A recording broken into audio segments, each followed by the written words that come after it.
హైదరాబాద్, సికింద్రాబాద్ జంట నగరాలలో షెల్టర్లు లేనటువంటి ప్రజలు, అభాగ్యులు.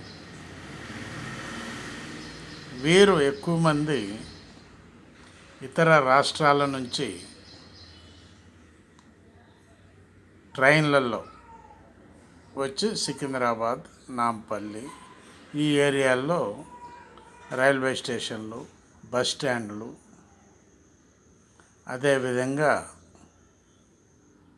సిటీలో ఉన్నటువంటి బస్ స్టాపుల్లో తిష్ట వేస్తున్నారు.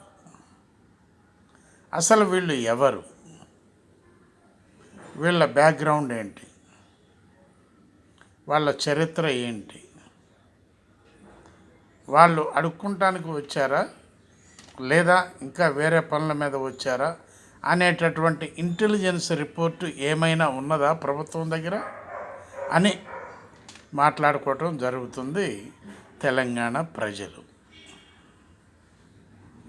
ఆలోచించండి ప్లీజ్ ఒక్కసారి. బాలసాని వీరప్రసాద్, హైదరాబాద్.